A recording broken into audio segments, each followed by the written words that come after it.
m'appelle Isabelle Fortier, je suis mère endeuillée, militante et je travaille en prévention des surdoses. Sarah-Jeanne était une étudiante en droit et développement international à l'Université d'Ottawa, réussissait très bien. Elle était une fille extrêmement brillante, une fille extrêmement intelligente, mais une fille extrêmement hypersensible aussi aux causes sociales.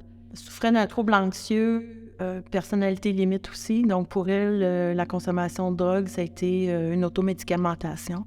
Et sa consommation venait aussi un peu apaiser toute cette hypersensibilité, puis cette anxiété qu'elle avait par rapport à la détresse humaine. On l'a malheureusement retrouvée morte dans sa chambre de résidence le 17 mai 2019. Sarah-Jeanne a consommé seule dans sa chambre. C'est probablement parce qu'elle se sentait stigmatisée. Elle ne voulait pas qu'on le sache. Elle ne voulait pas que les gens la jugent, alors qu'elle aurait pu aller dans un site de consommation supervisée qui était tout près. Je dis toujours que, malheureusement, je comprends mieux ma fille maintenant qu'elle est décédée, parce qu'à l'époque, je comprenais mal ce qui se passait. J'étais mal outillée, j'étais mal informée aussi.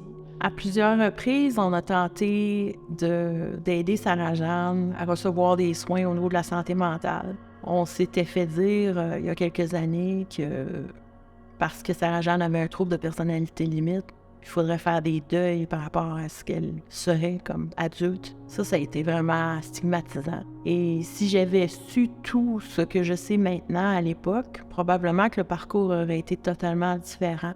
De pouvoir aider Sarah-Jeanne, puis de l'accompagner, puis qu'elle ne se sente pas isolée, seule, qu'elle se sente pas jugée, qu'elle se sente pas stigmatisée. Je crois sincèrement que ça aurait changé probablement le cours de sa vie. Le plus important pour moi, c'est vraiment de faire réaliser aux gens qu'une personne qui consomme, c'est un être humain. C'est une personne avec des rêves, avec des ambitions, avec des aspirations. Et de juger ces gens-là, c'est souvent de leur couper un peu l'accès à ces rêves-là. Je dis souvent que Sarah-Jeanne m'a passé le flambeau. Le travail que je fais aujourd'hui, c'est vraiment pour honorer sa mémoire, la garder vivante, mais aussi pour la faire parler, parce qu'elle n'a pas eu le temps de dire tout ce qu'elle avait à dire. Et le message le plus cher que j'ai, dans le fond, c'est qu'on l'entende, puis qu'elle ne soit pas juste une statistique. Surdose de préjugés.